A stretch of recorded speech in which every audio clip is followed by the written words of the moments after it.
ইতিহাসে কিছু মানুষ আছেন যাদের নাম শুধু যুদ্ধের জন্য নয়, বরং সিদ্ধান্ত, সাহস আর অসাধারণ নেতৃত্বের জন্য চিরকাল স্মরণীয় হয়ে থাকে। তেমনি এক নাম খালিদ বিন ওয়ালিদ রাদিয়াল্লাহু আনহু, যিনি একসময় ইসলামের বিরুদ্ধে যুদ্ধ করেছিলেন, কিন্তু পরে হয়ে উঠেছিলেন ইসলামের অন্যতম শ্রেষ্ঠ সেনানায়ক। ইতিহাস তাকে মনে রেখেছে এক বিশেষ উপাধিতে। উপাধিটি হলো আল্লাহর তরবারি।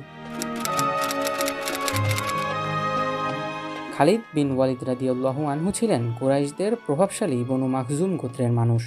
যুদ্ধকৌশল, অশ্বারোহণ আর সামরিক নেতৃত্ব এসবের জন্য তিনি আরব সমাজে আগেই পরিচিত ছিলেন। ইসলামের শুরুর সময়ে তিনি মুসলিমদের বিরোধী শিবিরে ছিলেন এবং উহুদের যুদ্ধের সময় তার কৌশল কুরাইশদের জন্য বড় সুবিধা এনে দেয়। কিন্তু সত্যের আলো যখন হৃদয়ে পৌঁছে যায়, তখন মানুষের জীবন বদলে যায়। খালিদ রাদিয়াল্লাহু আনহুর জীবনেও সেটাই ঘটেছিল।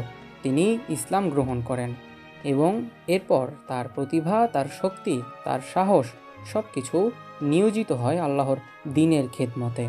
পরবর্তীতে তিনি মক্কা বিজয়ের ঘটনাতেও অংশ নেন আর মুসলিম উম্মাহর জন্য হয়ে ওঠেন এক নির্ভরতার নাম।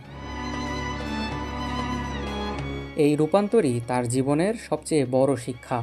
একজন মানুষ অতীতে কি ছিল, তার চেয়ে বড় কথা হলো সে সত্যকে চিনে নেওয়ার পর কি হয়ে উঠল। ইসলাম গ্রহণের পর খালিদ বিন ওয়ালিদ রাদিয়াল্লাহু আনহু খুব দ্রুত প্রমাণ করেন যে তিনি শুধু একজন সাহসী যোদ্ধা নন, বরং অসাধারণ মনের একজন কৌশলী কমান্ডার। মুতার অভিযানের পর তার নাম নতুনভাবে উচ্চারিত হতে শুরু করে। ঐতিহাসিক বর্ণনাগুলোতে তিনি সাইফুল্লাহ অর্থাৎ আল্লাহর তরবারি নামে পরিচিত হয়ে ওঠেন। রাসূল সাল্লাল্লাহু আলাইহি ওয়াসাল্লামের ইন্তেকালের পর আরব উপদ্বীপের বহু অঞ্চল বিচ্ছিন্ন হতে শুরু করলে খলিফা আবু বকর রাদিয়াল্লাহু আনহু-এর নেতৃত্বে যে কঠিন সময় শুরু হয়, সেখানে খালিদ রাদিয়াল্লাহু আনহু অন্যতম প্রধান সেনাপতি হিসেবে সামনে আসেন। রিদ্দা যুদ্ধগুলোতে তিনি বিদ্রোহ দমন করে মুসলিম সাম্রাজ্যকে আবার ঐক্যবদ্ধ করতে বড় ভূমিকা রাখেন। এরপর তাকে ইরাকের দিকে পাঠানো হয়। সেখানেও তিনি সফল অভিযান পরিচালনা করেন। পরে তিনি মরুভূমি অতিক্রম করে সিরিয়ার ফ্রন্টে যোগ দেন, যা তার সামরিক জীবনের সবচেয়ে দুঃসাহসিক অধ্যায়গুলোর একটি হিসেবে বিবেচিত। খালিদ রাদিয়াল্লাহু আনহু এর বিশেষত্ব ছিল শুধু শক্তিতে নয়, বরং সিদ্ধান্তে। তিনি জানতেন কখন আক্রমণ করতে হয় আর কখন সেনাদেরকে পুনর্গঠন করতে হয়, কখন প্রতিপক্ষকে মানসিকভাবে দুর্বল করে দিতে হয়। খালিদ বিন ওয়ালিদ রাদিয়াল্লাহু আনহু এর জীবনের সবচেয়ে ঐতিহাসিক অধ্যায়গুলোর একটি হলো ইয়ারমুকের যুদ্ধ। 636 খ্রিস্টাব্দে সংঘটিত এই যুদ্ধ ছিল বাইজেন্টাইন সাম্রাজ্য ও মুসলিম বাহিনীর মধ্যে এক নির্ধারণী সংঘর্ষ।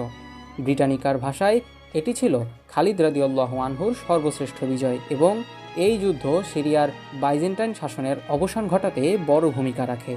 ইয়ারমুকে খালিদ রাদিয়াল্লাহু আনহু শুধু সেনাপতি ছিলেন না, তিনি ছিলেন যুদ্ধক্ষেত্রের মস্তিষ্ক। তিনি বুঝেছিলেন কখন বাহিনীকে স্থির রাখতে হয়, কখন গতি বাড়াতে হয় আর কখন প্রতিপক্ষকে বিশৃঙ্খলার মধ্যে ঠেলে দিতে হয়। ফলাফল ছিল এমন এক বিজয় যা শুধু একটি যুদ্ধের জয় নয়, বরং পুরো অঞ্চলের রাজনৈতিক কাঠামো বদলে দেয়। পরবর্তীতে তিনি আনুষ্ঠানিক সর্বাধিনায়ক পদে না থাকলেও তার প্রভাব এবং নেতৃত্ব মুসলিম সেনাবাহিনীর মধ্যে গভীরভাবে কাজ করে গেছে। 642 খ্রিস্টাব্দে তার মৃত্যু হয়। তার রেখে যাওয়া উত্তরাধিকার আজও জীবিত, একজন মানুষ হিসেবে, একজন সাহাবী হিসেবে এবং একজন সেনানায়ক হিসেবে যিনি নিজের প্রতিভাকে আল্লাহর পথে সমর্পণ করেছিলেন।